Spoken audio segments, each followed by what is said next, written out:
All right, thank you, Mr. Newman. We'll go ahead and get started. Good afternoon, everyone. Welcome to Tech Tuesday.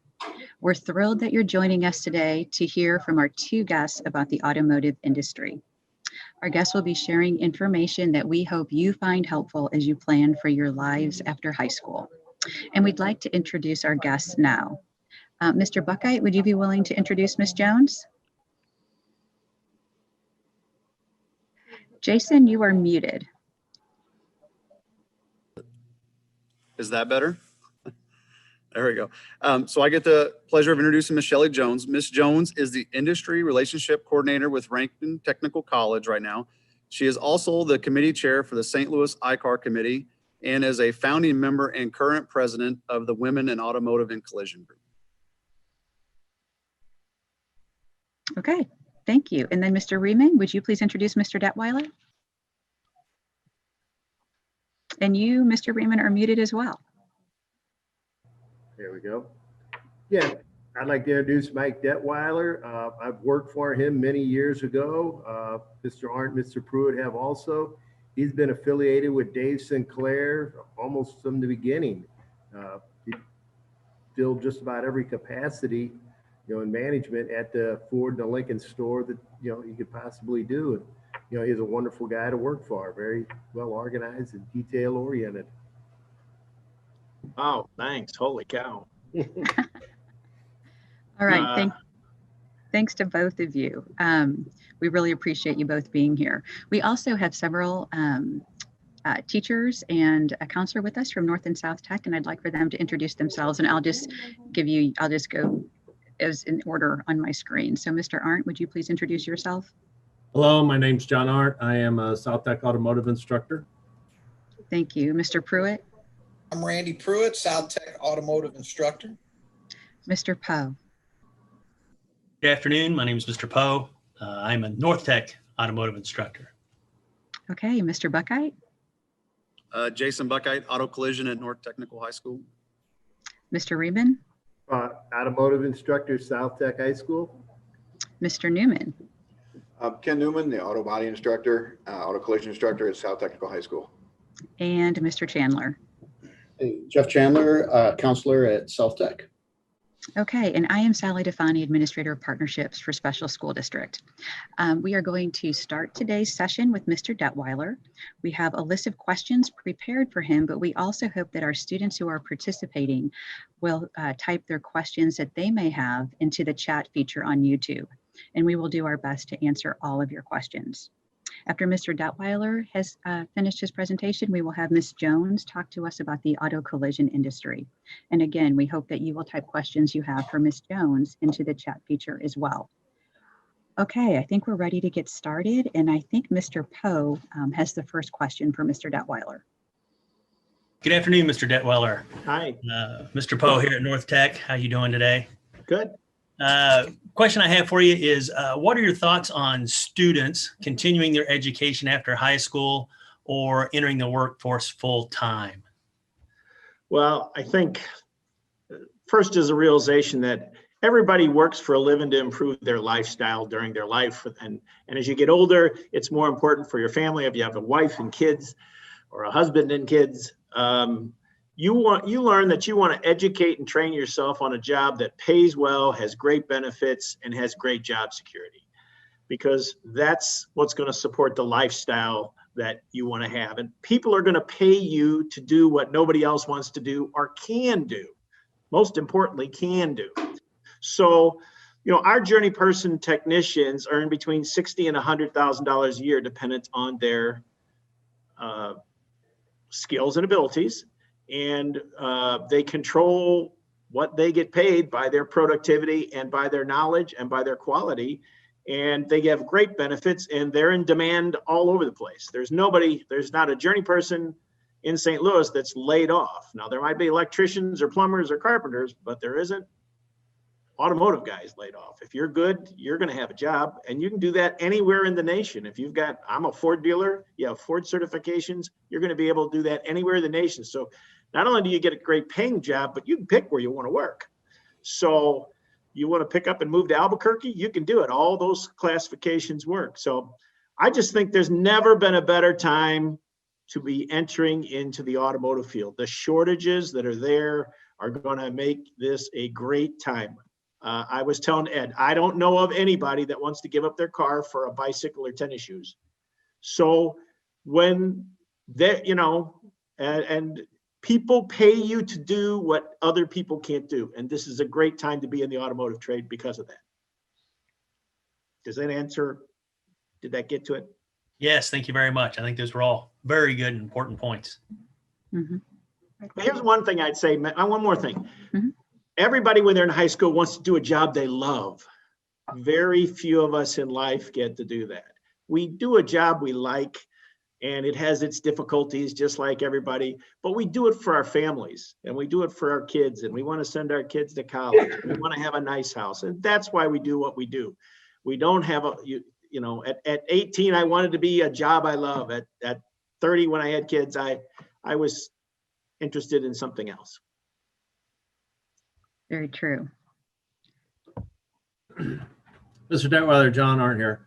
What are some of the basic requirements to secure an entry-level position with your company? Well, the first thing I'm going to tell you has to do with attitude, John. We want people who know that satisfying the customer is what our business is all about. We want you to be on time every time. We want you to provide us quality and productive work. We want you to be honest. We want you to be flexible, be able to earn respect from your peers. We want to be able to clearly communicate, either written or orally. We want you to have some time management skills. And most importantly, we want the ability to learn, because you get into a job with base level stuff. I can train you to do things, but I can't train attitude. So that's the first thing, is have a professional attitude when you come, and be that way when you interview with me. That's the way it goes. Beyond that, then, depending on, our entry level position is a porter, okay, and they're union jobs and they pay decently, but, really for the training of South Tech, those folks want to start going to get technical training. And what, we're looking for certifications that you have, ASE or manufacturer certifications. So you don't have to have a college degree to get into our system, but you have to have some experience. And it depends at which level, there's several entry level positions, but I would like to pass on to them first is attitude's a big thing. We can train you on a lot of things, but attitude's kind of tough to train. Does that answer you, John? Yeah, that does. Thank you. Mr. Detweiler, I got a question for you. Yes, sir. What does a typical day for an automotive line tech look like from start to finish?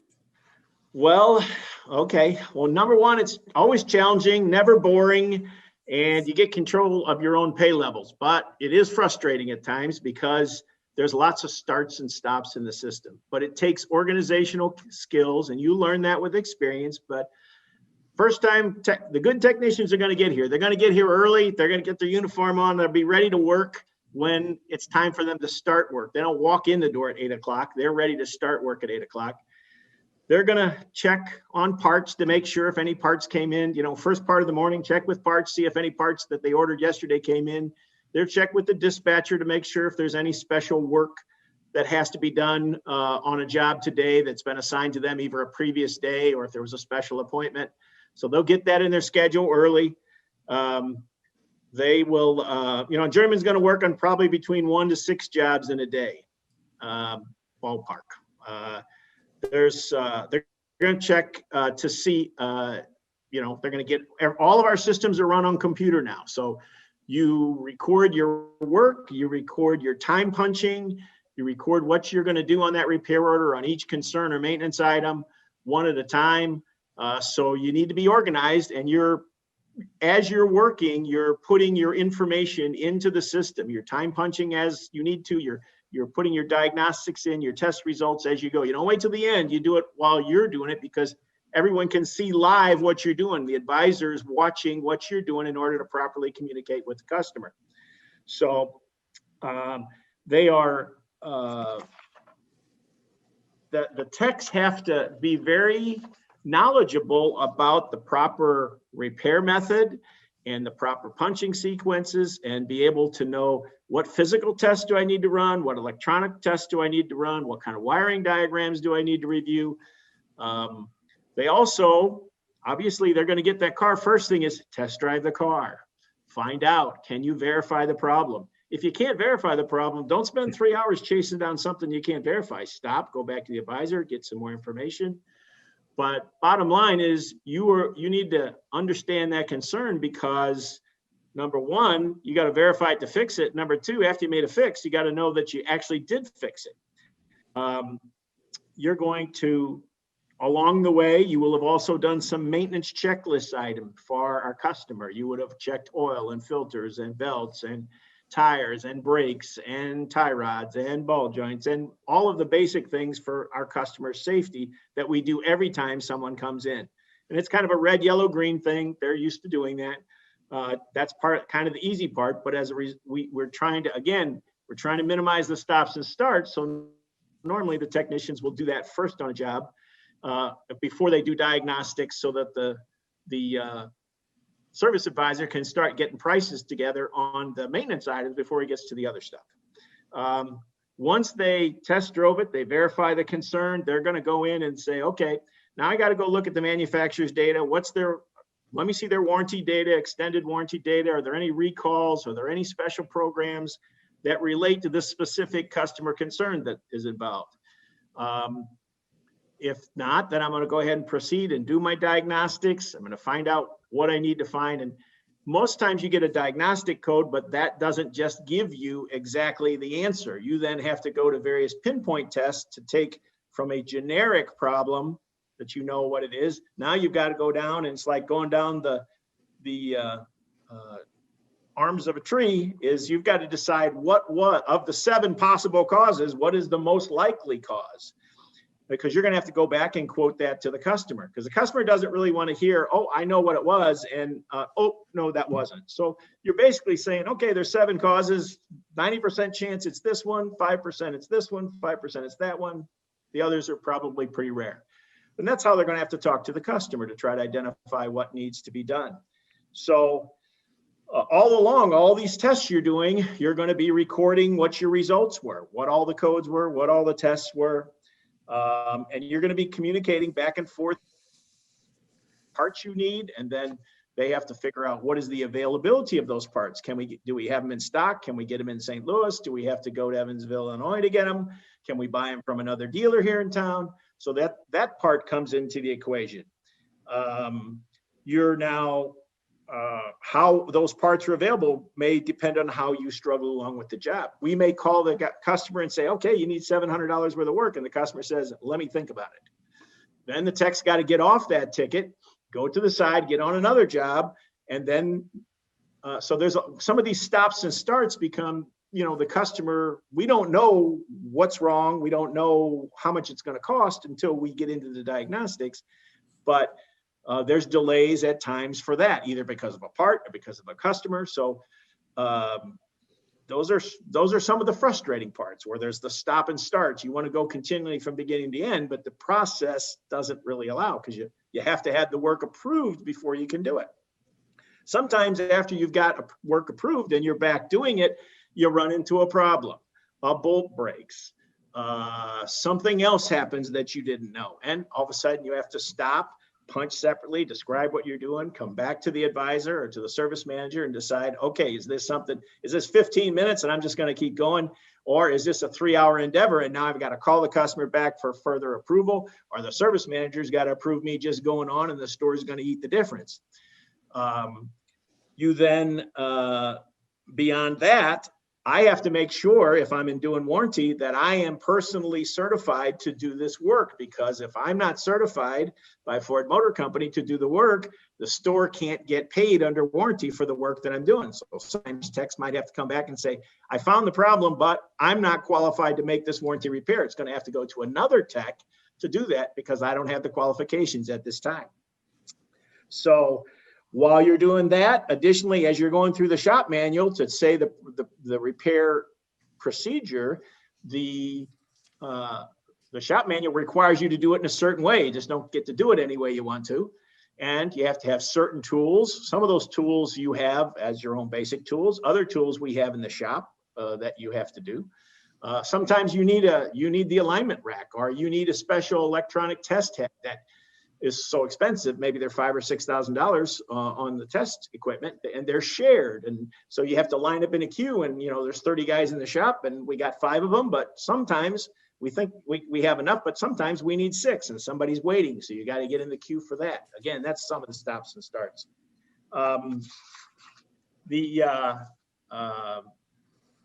would say you should recognize too is there's a lot of communication going online. In the old days, there was a lot of walking back and forth to parts and back and forth to the service desk. All this information is kept online. So when the customer calls in and says, hey, how's my car doing? We would have expected our technicians to go in, and my advisor can go in and look at the ticket online and see exactly where you are to explain to the customer. The customer doesn't want to hear, oh, I'll get to it. I'll find out later. Where are you on it? I left it with you this morning. Where are you at? One important thing is things don't always go perfectly as planned in the shop. Stuff happens.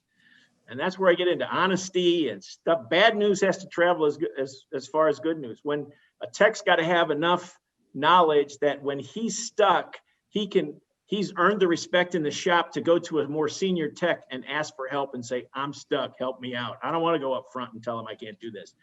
And that's where if you bow your head as you're a young guy coming in or young lady coming in and show them some respect, they don't mind helping you. But if you come in with an attitude, good luck to you. So the other thing is you're going to get stopped. Another customer from a prior repair called. They want a piece of information. There's another ticket that you have that somebody needs some help on. There's another guy that's pushing in a dead car and you got to help them push it in. There's somebody that's carrying a 200-pound part across the shop and 3 guys need to help them do that. You got to get rid of hazardous materials and you got to make sure your safety glasses are on and you have all that stuff. There might be a safety training class that we're going to have that day, or we're going to have an OSHA class that day. Oh, by the way, the tool vendors are going to come by once a week. What tools do I need? Got to keep track of that so that when he comes by, I broke that tool on Tuesday. I got to have it because I need it for regular jobs. So all of these things, it's not just the simple get a car, fix it, leave away. It's like playing, chess on 3 boards at some time. You're always constantly rescheduling. The experienced guys learn how to do it. They learn how to make good notes, good stuff. And those that make good notes and good tracking, they make more money because they can document what they've done. If you can't document what you've done, you can't collect from a customer, you can't collect from Ford. So I think in between some of that also, you're going to get our guys every year they go through manufacturing certifications, probably equivalent of about a week a year. And then there are websites for each manufacturer where they have for journeyman persons technicians to kind of talk about trends. Here's some trends on some new models that are coming out, and here's the repair issues we're having with those. And other technicians around the country are sharing with our technicians, hey, here's what we says, this is going to fix it. It didn't fix it. Then it said, do this. It didn't fix it. There's this other problem way over here that the shop manual hasn't caught up with. That's the real problem. Go fix that and that'll fix the problem. So it's never boring. It's different all the time. It's challenging. And typically our tradesmen have pride. They want to be the best technician in the shop. The 3 guys that were with you that work for me, they would both tell you, he said, or all 3 of them would say, who's the best tech in the shop when they were here? They'd say, I am, and I'll show you. And, but at the same time, if they got stuck, they would clearly go to one another and say, hey, I've got an idea. So it's very busy. The days go fast. It can be frustrating, but it's good pay and it's going to get nothing else but better pay. So does that get there, John? Did I? Excellent. Okay. Okay. So is there any questions from the kids on any of that so I just didn't go rambling? Jeff, are you monitoring the questions? Okay, Mike, I have it on my phone, and right now there are no questions, but I do encourage, just as a reminder, if any students have any questions, please type them into the chat, and we will address those. Okay, thank you. I do have a quick question.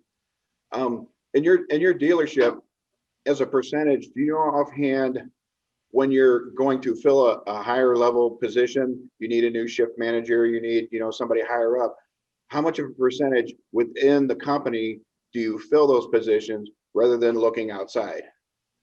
We fill from within whenever we can. Our service manager was an advisor, and then he was he was an advisor, then he was a dispatcher, then he was an assistant manager, then he's a manager. The service manager was an advisor, and now he's an assistant manager, and then he was a service manager. So we want to promote from within wherever we can. And we bring people in as I guess, let me just say this, the technical positions in the service department there's basically a porter or a lube tech. Then there's what's called a helper, but really he's a Missouri State inspection level person. Then there's a technician trainee. Then there's a journey person. Then there's a master journey person. Then there's a diesel master journey person. And as you move up those spots, you have more and more technical information, and you can move into those. But there's such a shortage. If somebody was a diesel tech that came in today and walked in the door with the tickets and the certifications, I'm going to hire him because there's such a shortage. But we have 4 people in Ford Asset Program at Rankin. We're constantly trying to move and grow our own folks because that's our future. They're not there. We have to grow. So wherever we can go from within, we do. Yeah. Thank you. Most people I know that run shops started out as porters and they worked their way up into management. So it's always good to see that. Thank you. Well, here's one other thing I'd say to you. Kids, don't be afraid to bet on yourself. Come in, be professional, show us what you know. And somebody who's working hard and tries to do what we're asking them to do and do it in a quality manner gets recognized. You don't miss that. Everybody sees it. What you think, at 18, what you think not everybody sees, the adults see, and they take notice. And we have guys that have come in from Porter, and we promoted them into our parts department and into parts trainees and to parts full countermen. So we look for ways. We hired a guy who came in as a phone answering guy to help with our customers and wound up being a service advisor. So show us your skill, show us your commitment, and we can train you to do a lot of things. Cool. Thank you. Good question, Ken. That was going to be my next question. Sorry about that. Hey, it was perfect. A little out of order, but it was fine. Sorry about that. No, it was great. Mr. Riemann, do you want to go next with your question? Okay. Mr. Detweiler, what are some of your bigger challenges you faced in your career? Mr. Detweiler, holy cow. Give me that was my father. Number one, the customers are extremely demanding. But with no customers, there's no business, no jobs. You got to come in the door understanding that customers are demanding. For young folks coming in, what we want to try to impress on you is respect is earned. It isn't a right. You have to earn it. And you earn it by how you work with others and how you show yourself. An experienced tradesman can now make as much or more money than a college graduate. When I graduated from college, everybody wanted to be an engineer, a doctor, an accountant. We got tradesmen making more money than a whole bunch of those. And working hard takes you a while in this life, especially, we were all young. I was 18, they just weren't 64. We were all young, and we all found that you get ahead by working harder than everybody else and by providing better productivity and quality. And that's how you get ahead. You show people you're better. Successful people do that. You can't learn unless you listen well. Boy, that was one for me. You have to learn to listen well. and attentively. You have to take notes. Your memory's not as good as you thought it was, especially when you're busy. So now I'm a note memory, but find your weaknesses and find the paths that you can solve for yourself. As I said, quit looking for the job you love. Looking for the job that fits the profile of what you want out of your life and for your family. Look for the things that are hard. And lastly, don't assume. Don't assume your boss knows how great you are. Don't assume that that somebody else thought that you were supposed to do that, or somebody else was going to do that for you. Be clear, be concise, don't assume. And that assuming creates a lot of problems. Communication and assumption is the toughest things we face. But now you don't hear me talking about a lot of technical things. We have very good technical people who are trained, but our mistakes are in communication and in misunderstanding. We don't have that many mistakes in attitude because we just don't keep people around that don't have a common goal with us. A guy who will work his tail off, or gal, that'll work really hard. I'm willing to bend a little. If they make a mistake, okay, they were trying. Somebody who's got an attitude and doesn't want to work hard, even if they're really talented, sometimes that just can't hold the line for them, if you know what I mean. I don't know if I'm saying that right. I have had, not so much with John, but Randy and Ed, when they worked for me at times, they were guys that could come to me and at 10 o'clock in the morning, really tell me I was full of, I don't say that word, but they would argue with me over something, but it was always about making it right for the customer. I hadn't made the right decision for making it right to the customer, and they would take me on over that. But if I made the mistake, even beyond that, they would make sure that the customer got taken care of, because that was their driver. They were going to prove that they could fix that car for that customer, and they were proud of it, and they were proud trade. So I like that. I like a guy or gal who's committed to taking care of my customer. I kind of got windy. I'm sorry. Mike, I've got a question for you. Yep. What else should a high school student considering a career in the automotive field know as far as getting in? Is there an age requirement and things like that to get into your store? You have to be 18 years old. We've tried 17. Matter of fact, I tried for 3 months, but there are certain child labor laws that are in force, and you have to be 18. You can't use a lift. You can't drive a car off the lot. There's all kinds of ridiculous things that are government related things, not Dave Sinclair things, but basically you have to be 18. Okay. And then secondly to that, if you're trying to find your way in an automotive field, the key things we're going to look for you for technician kind of jobs are, do you have ASE certifications? If you're in collision, do you have ICAR certifications? Have you were you able to attend a college like Rankin and getting an associate's degree? Were you able to get in a co-op program where you could get manufacturer's certifications? For example, for us, Ford Motor Company doesn't care if you have GM qualifications. They only care about Ford. So techs tend to go down one manufacturer's line or whatever, but we're looking for your certifications. We have to get those for you if you don't have them, because we can't get paid for the work unless you do. A Missouri State Inspector's license. Now you have to have been out in the shops for a while to get that, but that's going to be key, because for us in dealerships, that's what we need to do our used car work, because we want our customers to be able to say we had a Missouri State licensed state inspector working on the safety of your vehicle.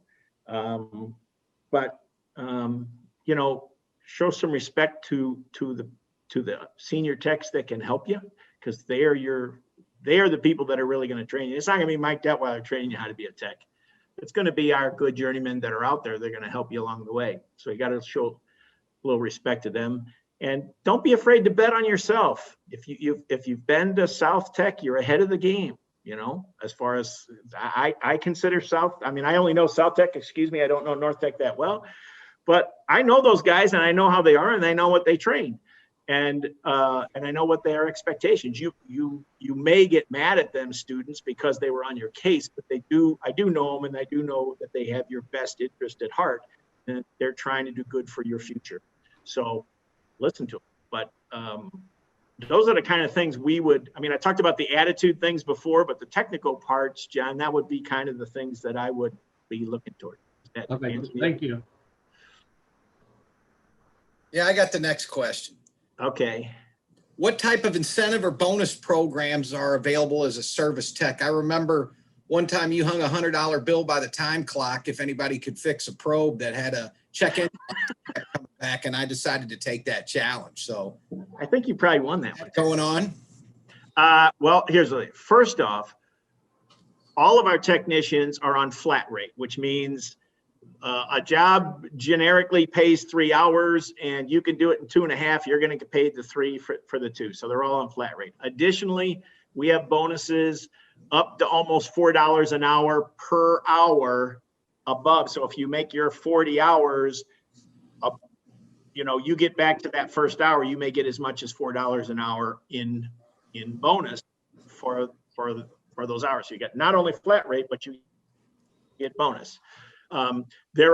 We do have some things like Randy said, if we have a few just as a challenge, and part of that is keeps it interesting, keeps everybody's mind and motivated. And there's how long has it been? 20 years, but you still remember it. Guys, remember that. It's fun. We got to have some things to break it up. Sometimes the frustration, you just need to do something to get everybody's attention that, hey, it's a little fun and a little challenging. And I think everybody does that from time to time.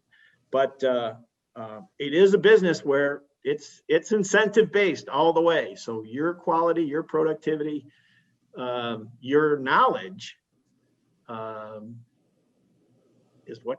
that's how you get paid. So you control your own destiny in a lot of stuff. Thank you. I guess I got the next one. Mike, what would you consider the most valuable skill for a young technician? Okay, the skill right now is having the manufacturer technical certifications. That's the biggest shortage that we have. So getting those. So for example, Ford Motor Company, for the first time ever, and I've been in this business at Sinclair since '92. For the first time ever, my understanding is they're offering Ford certifications for that are nationwide that you can achieve through South Tech, and probably I assume North Tech too. That's been unheard of before. But somebody comes in with South Tech and starts to have those certifications. It tells me 2 things. One is he knows the score and what he needs to do. 2, it shows some talent. They can't just, anybody just can't pass those. You have to have some knowledge to do it. And 3rd, it tells me he understands the process of moving himself forward, because those classifications. 2 people come in to me and one's got Ford certifications and one doesn't. Ford certification, assuming they have the same attitude, Ford certifications is going to get there. So that is the key shortage right now. Does that answer you? Yeah, Marcus did send a code and we passed it on to our students. So they're eligible to take all the online classes available to the journeyman technicians. The high school students at North and South Tech are eligible to take also here. And that certification is just exactly the same as our journey person. Yeah. So it's not like you're getting a lesser deal. Let me give you a flavor for the Ford certifications, just to tell you how long it takes. If I sat a person down and all the classes were available one right after the other, it would take about 75 days to get through them. So if you come to me and you've got 15 days of them done, guess what? That's 15 less days I have to pay for. So it is. I hope the kids understand what a great thing that is, because they're going down to the high school levels to try to convince these students to go into the program. They know they have to get down that far now to convince you. But I think I was in one of the classes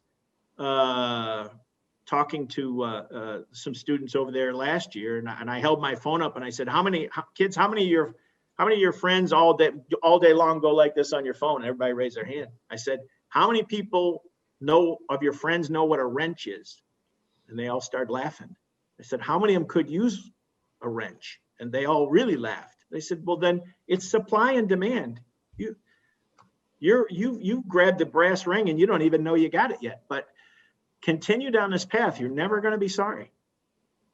So that's great. The opportunities available even to students at the high school level, it's really amazing.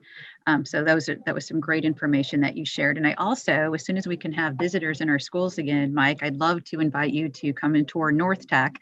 Make sure you get to meet and talk to Craig and Jason. And then we also have a diesel program at North Tech. So we'd love to show you that school as well. Sure. Okay, so thank you very much. I think we're ready to go ahead and move into the auto collision field. And I think Ms. Jones is going to go ahead and share her screen. And I just want to encourage before we start that if anyone has any questions, please type them into the chat. Thank you so much. Mr. Buckeye, thank you for the introduction. Really appreciate it. Really appreciate being invited to be here today. Mr. Detweiler had some awesome comments. Pretty much everything that he said is relatable to collision and what it looks like to be a collision tech. So really great comments. You'll probably hear me echo a little bit of it. Just to start out, why would you choose a career in collision? I've had I started my career in 2004, and I've had a great career path. I really enjoy what I'm doing now. My career path is not for everybody. There's so many different options. Why you should consider a career in collision, whatever that career path looks like. There's a tech shortage. We're going to talk about that in the next slide. That leads to job opportunity and security that Mike was talking about. A big one, these jobs cannot be outsourced overseas. And people don't think about that, but you're not going to be able to fix a car through the internet. We have to have people here to be able to work on those cars. Through COVID, I know, you might know a lot of people that didn't have a job for a while, or companies that closed. And, with all the people that I know in the industry, everybody still had a job. They might have had reduction in hours, depending on, the level of work that they had in the shop. They might have had a little bit of a pay cut, but they were working through the whole summer, the spring and the summer. Endless career path opportunities. This is one of those careers, one of those industries where there's a million different career path opportunities. There's no one way you have to get into the industry. It doesn't require a license like some careers do. You have a lot of options, and we're going to talk about that in a little bit too. If you like to work with your hands, you're artistic, creative, you like to learn, all those things that Mike had mentioned, then this is a great career. This is a great industry for you. If you're interested, the interesting work, high-tech work, cars are getting more and more high-tech by the minute. There's great people, and I'm lucky to have a lot of friends and family that are in the industry, and there's great companies that take care of their employees. Benefits, just like any other industry and other companies, the benefits are offered to full-time employees and sometimes part-time employees. The wages are phenomenal. Again, you have to take pride in what you're doing, and the wages will be there for you. And then leadership opportunities. Just to tell a quick story about that, I was doing a presentation, and it was for counselors for high schools. And I was telling them about the collision industry and automotive and just the options out there that they might not have even known about. And after I was done with my presentation, somebody from BJC came up to me. He was a recruiter, and he's recruiting for healthcare jobs.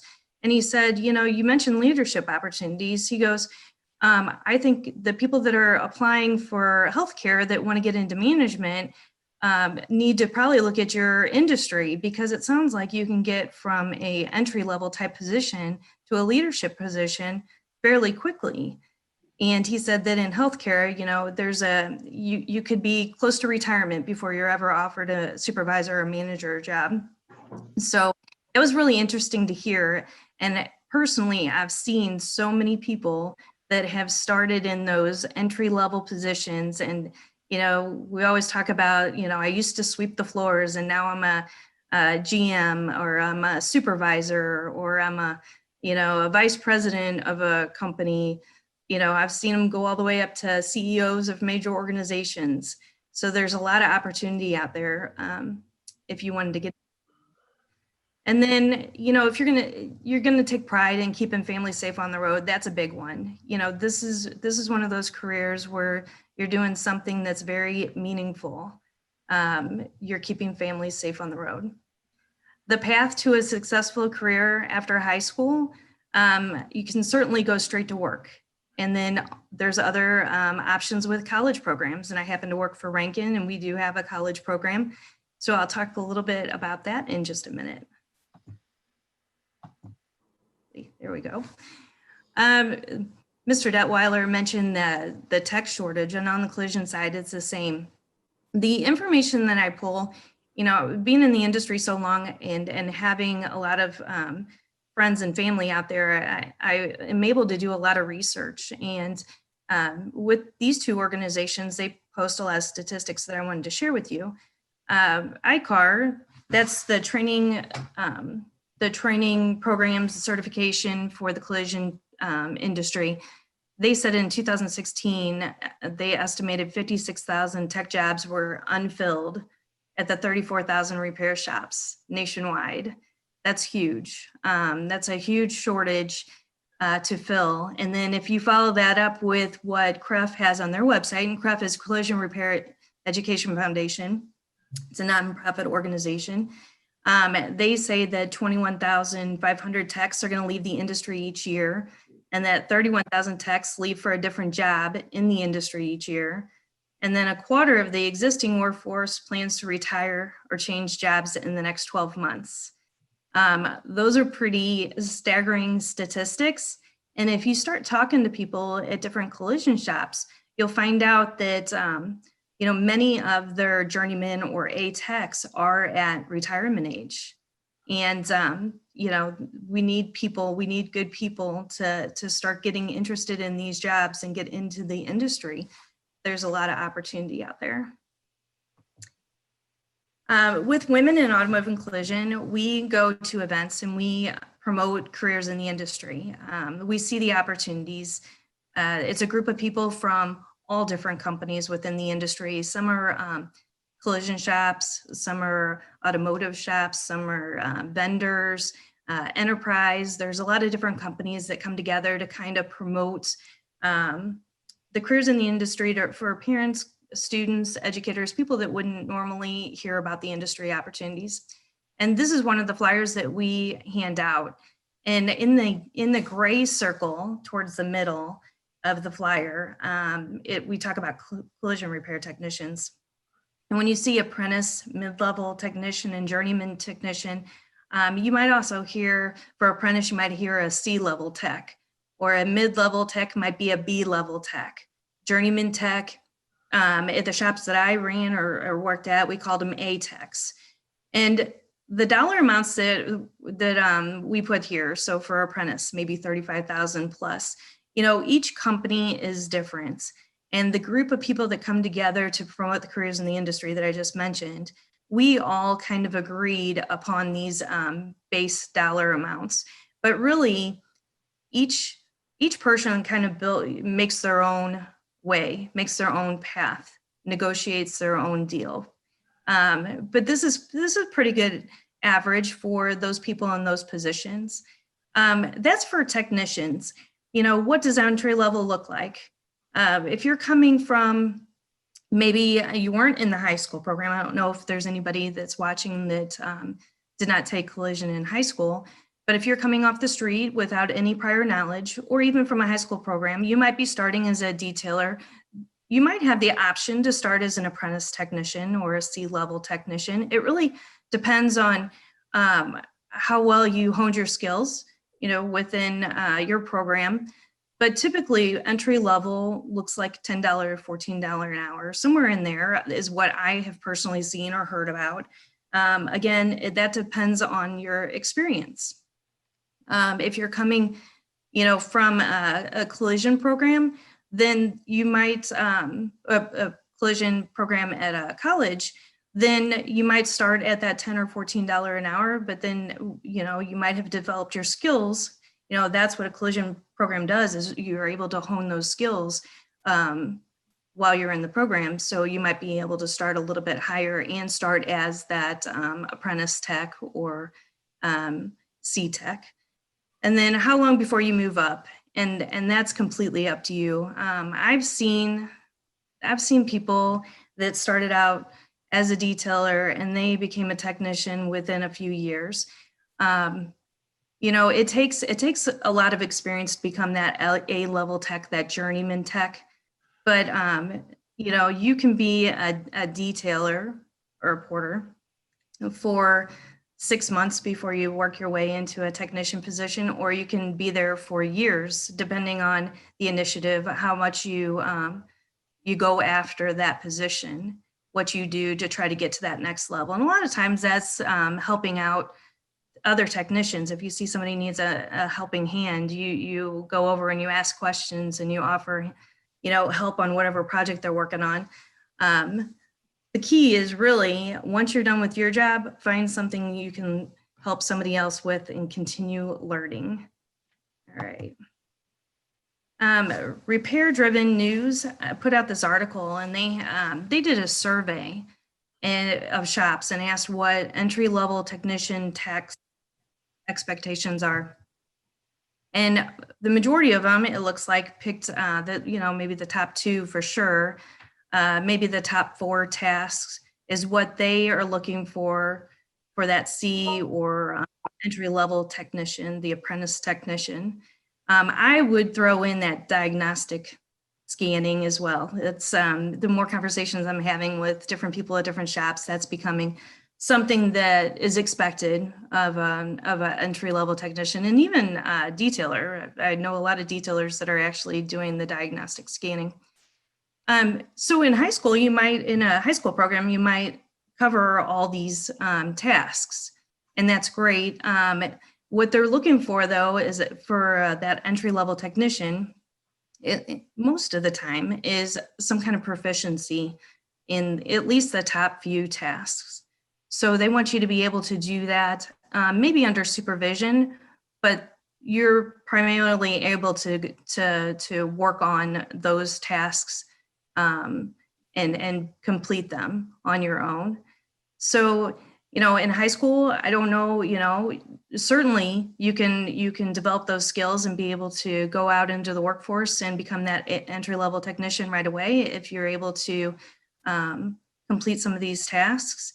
College comes into, the college program is great because then you get to reinforce those skills that you've learned in high school and keep developing them. So with the extra time that you have going through the program, the more time that you have going through your degree at a college, then you will be able to most likely enter the workforce as that entry-level technician, that C technician or apprentice technician. So I mentioned Rankin, and Mr. Newman had a student yesterday that wasn't going to be able to participate today and asked, what's the difference between getting a degree and a certificate from Rankin? And I just wanted to, I thought maybe other people might be interested in that. The degree is offered in a day program. It's at the St. Louis campus, so it's offered in a day program. It does include the gen eds, and personally, I think the gen eds are important. Mr. Detweiler brought up communication skills; those are important. That's something that you would learn in gen eds with the oral communications in English. Written and oral communication skills are sought after by employers. It is great if you're technically able to do your job, but if you can work with a team and communicate, and especially, you know, with your management or with customers, that's a huge plus. And really it can make a difference on whether you get to that next level. If, you know, let's say you don't want to be a technician, you want forever, you want to get into management. Those gen eds can really help you along the way. And math is part of that. And, you know, in a technical program, math is so important. And to be able to gain new mathematical skills in college and continue working on that, that will just help you problem solve on the job. So it does include the gen eds. You know, a lot of times, like I just mentioned, having the degree can make or break whether you advance in some companies, in some jobs. And I'll just give you, for instance, I have a friend who was a painter at a collision shop and had the certificate, did not have the degree, went to be a paint tech rep and for a vendor, and then wanted to get into management with a paint company manufacturer, and really was stopped because of the degree. So, you know, I wouldn't say that working for a collision shop, if you wanted to get into management, you probably do not need a degree. Certificate would be fine. Even on the job training would be fine. But depending on what kind of job you're looking for in the industry, that might be the thing that makes the difference on whether you get into that next level role that you're looking for. And then at Rankin, the degree offers an internship with an employer, which is just a great way to reinforce the skills you're learning in school in a real world hands-on environment. We can't, in school, in the shop, you can't duplicate that speed and pace that you have out in the real world. So it's a great way for a student to be able to slow down. It's an 8-week on, 8-week off program. So in 8 weeks, while you're on campus, you learn a set of skills, then you go out to the employer and you reinforce those skills, then you come back to school. You do that alternating until the last semester. You're getting paid the whole time too. So most students that I know have a job while they're going through school. Why not have a job that's in the industry, in the field that you want to have your career in? So this is a great way to get, if you look at the benefits of internship, you know, it's a great way to kind of test drive an employer too. So while you're going through school, you get to test drive the job, make sure that this is something that you really want to do. You'll know that first semester because you'll be out with an employer.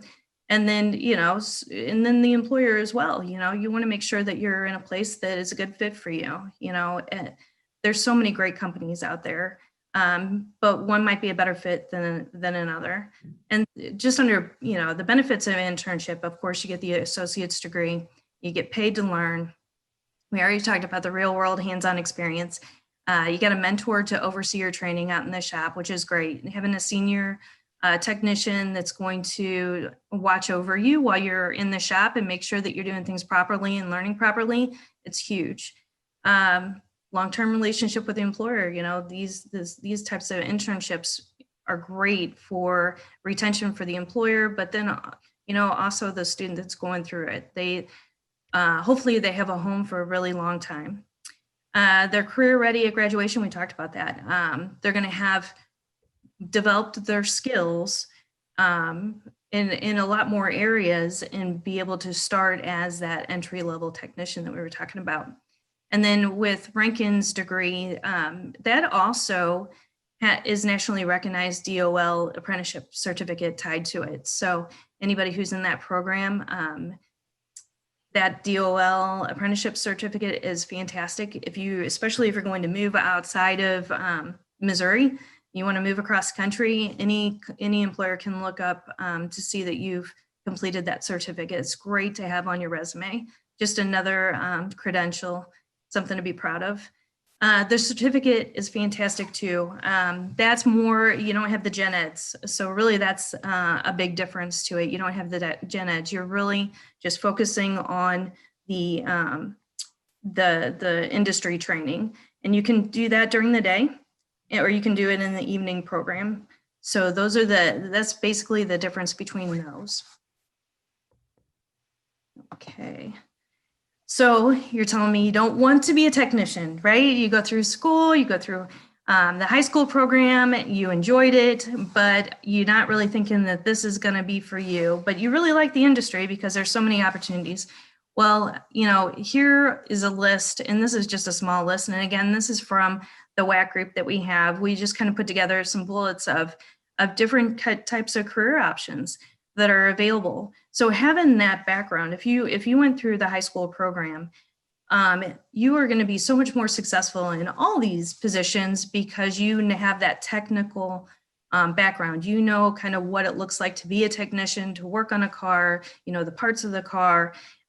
So that's all going to help you in these careers. But if you're watching this and you didn't go to the collision program at the high school, that's fine too. I can tell you just personally, I was not a technician. I wasn't cool enough to be a technician. I started in sales, and then I did that for a really long time and then became a director of sales and marketing, which was great. And then I took a detour and went into HR within a collision shop, which was awesome. I did talent development management, and then I went to become an independent sales and marketing person within the industry. And now I'm at Rankin, and I work with the collision program. So I have had a career path, you know, that was totally unique to me. I absolutely loved it. But those are this industry needs all kinds of people doing all kinds of jobs. And there's just so many viable careers there, even if you don't want to become a technician or stay a technician, or maybe you want to be a technician for a few years and you decide you want to move into something else. There's so many opportunities, and it's just a great opportunity, a great industry for that. So to kind of wrap it up, what does it take to be successful in collision? Mr. Detweiler said all of these things, and it is so true. Great attitude. Companies, you could be as great as you are at being a technician, but if you have a poor attitude, you can't work well with others. We kind of, you know, through my years in the collision, if you're not on the bus facing the same direction, then you're really doing a disservice to the company. So make sure you're in a good place. A lot of times great attitude goes with a great team, a team that you feel like you fit into. So if you're not feeling it wherever you are, don't discount the industry and a career in the industry. Maybe there's just another company that would be better suited for what for you and your personality. Work ethic, you know, can't express how important work ethic is. You got to be there on time. You have to be there on time. You can't be on your phone when you're not supposed to be on your phone.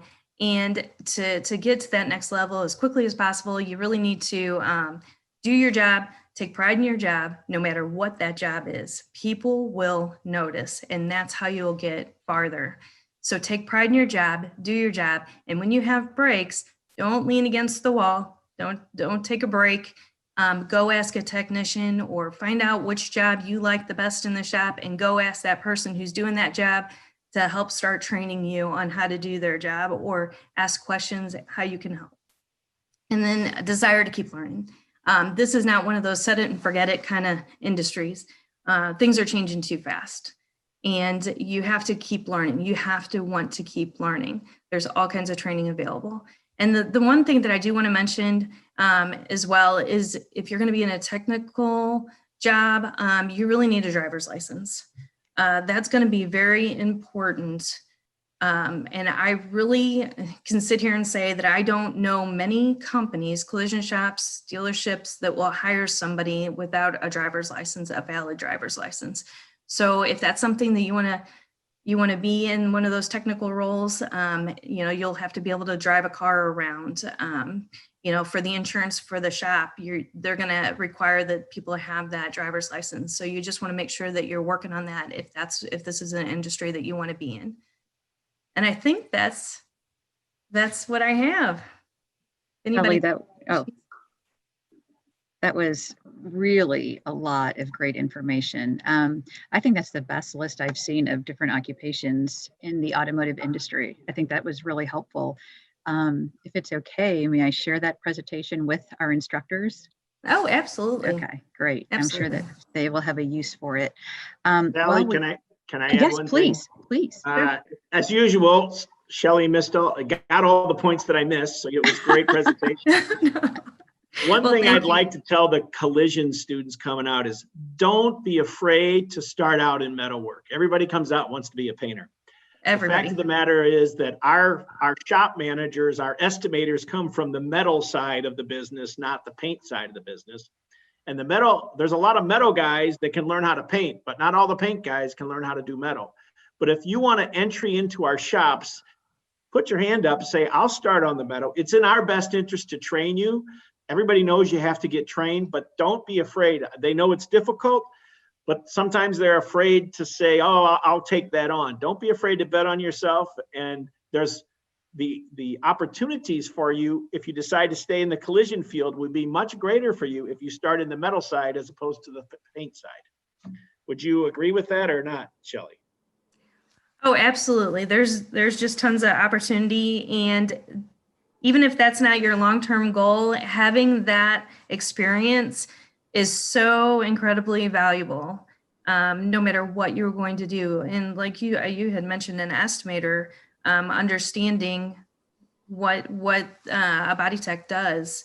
You know, you're deciding how many hours it's going to be to do a repair. Well, if you've actually had hands-on experience with that, you're going to be able to write better estimates, help the company more. You just become more and more valuable as you go. So I would highly suggest learning as many different roles within the shop. If you want to work in a shop, learn as many different roles as you possibly can. Learn how to be a parts person, learn how to be an estimator, learn customer service. So important to learn customer service as well. So I agree, Mike. Great. Okay, well, we still have no questions in the chat. So I'm just wondering if there are any final thoughts from anyone on our panel. I want to say something that's basically about Rankin. I've got my shirt on here for our job fairs that we have for the students, and we have all these different schools from different areas around Missouri and some in Illinois. And as a testament to Rankin, all these people have tables, and they have vendors have come in. They want to hire students. They want to talk to students, and so we have all these students come in and talk to them, and want to try and make a connection. And John Hildebrand from Rankin was there one time, and they're like, "Why didn't you bring anybody?" He said, "They all have jobs.